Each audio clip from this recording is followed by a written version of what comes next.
And this happened before we even got to the lights and is under investigation in the shape of Sebastian Montoya for an unsafe release. It's Belinsky in the number 8 Dams with the contact. To the left of screen, Martinius Stenshorne. To the right, your pole sitter, Dino Beganovic. And we are go for the feature race down under here at Albert Park. A great launch from Stenshorne and also from the Alpine Junior of Alex Dunn, who has a big lockup going into the first corner. It's been a disaster start for Dino Beganovic, who did not get going when the lights went out. And he is now dropped to 5th place behind that yellow Invicta of Rafa Kamara. Alex Dunn in the pink Alpine livery, trying to go past his road in motorsport teammate Martinius Stenshorne there, but it's Martinius Stenshorne, Alex, who leads. An amazing launch for Dunn, but then he locked both front tires. We've got contact in turn 4. That's Goethe, who has made contact with Noel Leon in the white Campos. But let's look back at what happened at the start. It looked like, is that Dirksen? Yes, who had... looked like he might have been on the limit of a jump start there, actually. Beganovic doesn't get away particularly well. Then Alex Dunn looked to make the move on Stenshorne, but actually locked both front tyres up and had to cede the position. It was Solov then in the Red Bull liveried car, you can see, having a bit of a look at Dunn. Dunn brave on the brakes, despite having locked both fronts down towards turn 1. Kamara just in a bit of a watching brief, and they get through reasonably well. Just looking for the contact from Leon, which is now under investigation between Leon and Goethe, and it will be the penalty at the door of Leon if they decide to give it. Well, this is the on-board from Alex Dunn, and there you see just how slow Beganovic was off the line. Monster launch from Dunn, and great reaction time as well. He looks over to the right-hand side, and he's just moving left across the racetrack there, which overloads one side of the front axle, and the left-hand side then locks up as a result. Just that little pressure into the steering wheel. Listen in. Yeah, it's actually a full anti-stall there for Joshua Dirksen, and as a result, sadly, yesterday's winner plummets through the field. Leon up the inside of Goethe. It's actually a really similar incident to the one Colton Herta had yesterday, with slightly more damage, I would say, to the front of the car. He actually catches the rear of the Dams, doesn't he? Which is what causes the incident. Dunn, though, in the tow, looking to the outside. Using DRS, Alex Dunn goes round the outside. And chops across Stenshorne, and contact between the two Road in Motorsport teammates. Stenshorne is off, and Alex Dunn, moving down the straight there, finds himself now stationary on the exit of turn 2. Thankfully, it looks like all cars have avoided him. Possible safety car incoming here, but it promotes Nikola Solov, the Red Bull Junior, to the lead ahead of Kamara and Beganovic. So Dunn's going to cut to the outside here of Stenshorne, and I think he's going to try and cut across in front of his teammate to stop his teammate braking back down the inside of him into turn 1. But you've got to be completely clear when you do that. So Dunn's got the overspeed, and I'm sorry, you can't do that. No. Across the road on your way down to the braking zone. What he's trying to do is he's going to look in his right-hand mirror here, and he's going to try and take away the opportunity to go back down the inside from Stenshorne. Yeah, I can see how this year is going to go. Nice job. He is never finishing in front of me ever again. Ritoma Miata tried to make the move around the outside of Kushmaini, and he gets it done. Great move there from Ritoma Miata. It looked like a decent stop there for Beganovic. That looked nice and tidy by the Dams team, and they send away Dino Beganovic, the pole sitter in this race.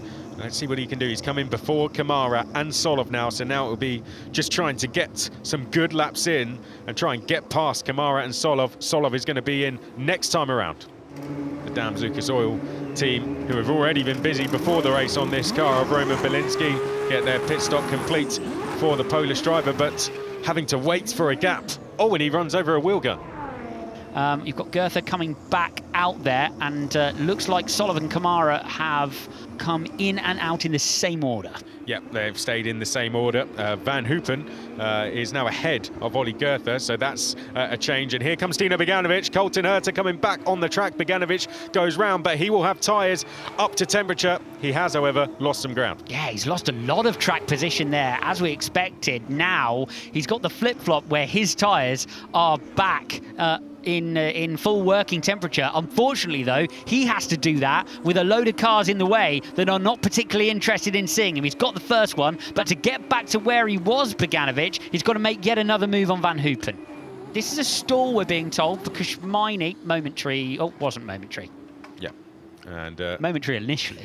yes, qualified P7 on the grid, so we'd be looking for some points, but that's really put him on the back foot now. Dino Beganovic is the fastest car on the circuit next to Long as well. So this was something he'll be monitoring, but in the background there comes a move. Dino Beganovic chucks it down the inside of Kamara there. What a move. That was caught us all out. Slick move up the inside of the Formula 3 champion for Dino Beganovic. But Miata is right behind him, and Miata looks like he might have the switchback coming out of turn 2. He has the DRS, that's for sure. And it's Miata to the right of screen here, trying to go around the outside of Colton Herta. Colton Herta just hanging on as we now jump on board with Dirks. Here comes Miata around the outside of Herta. Oh, and trying to get down the inside was Joshua Dirksen there. Beganovic slowing. There he is. What's happened to our pole sitter, Dino Beganovic, in the Dams car? Slowing now down towards turn 11. Has he got a technical issue with that car? It's head in hands. Pitted with 20 seconds back to Solov, but the distance is obviously extended. Slightly slow left front there for Verone. Oh, they've dropped the car without the left front attack. So they're going to have to pick the car back up. Somebody tell the front jack man that they have to pick the car back up. The field are limited in their speed by the earliest arrival regulations, which is why you don't fall back so far. Yeah, as we're just watching Verone come out now, there we can see him to the left. Do we see any cars to the right? Yes, there's Solov. So he's back in the lead. He's back in the lead of the race. And now down towards turn 3, you can see Solov behind there. Is going to look to the inside, sells the dummy, and Nicolas Solov down the inside, making an immediate tack on the Argentine driver, and Solov stealing the lead away from Verone. That critically puts Verone between him and Kamara. Verone now under investigation for speeding in the pit lane, but Kamara will be next up to have a go.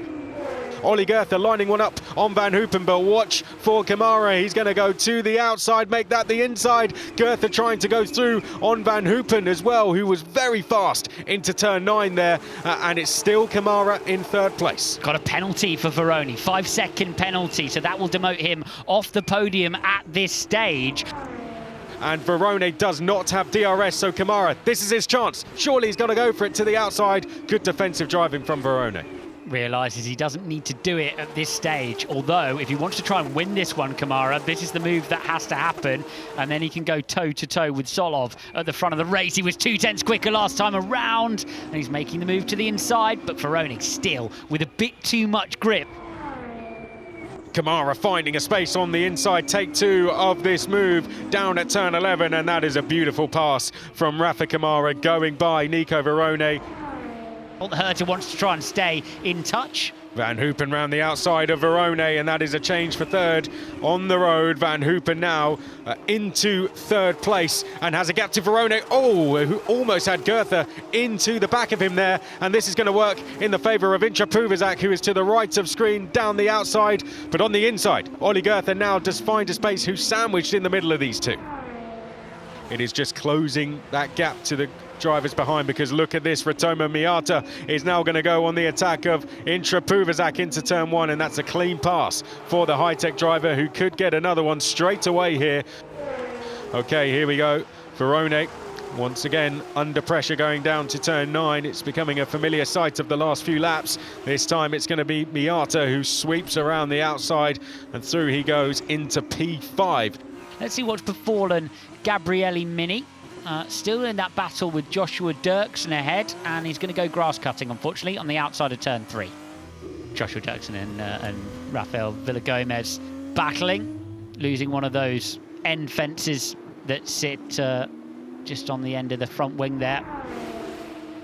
And this is Colton Herta now going by Verone as well, so Verone dropping outside of the points here with that penalty he has. as Joshua Dirksen will be next in that yellow Invicta, our winner from yesterday, going round the outside and just chopping across there to defend from Nico Veroni. Formula 2 giveth, Formula 2 taketh away from Nico Veroni.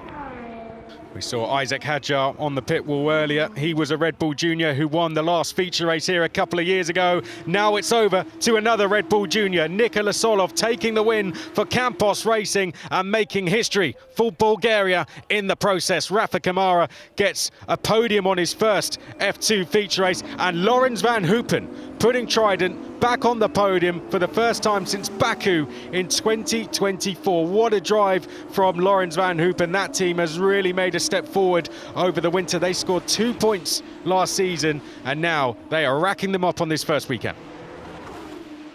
Nikola Solov taking the win for Campos Racing. They know how to win feature races around here with Red Bull Juniors. Rafa Kamara onto the podium for the first time in Formula 2. Likewise, Laurens van Hoopen putting Trident back there.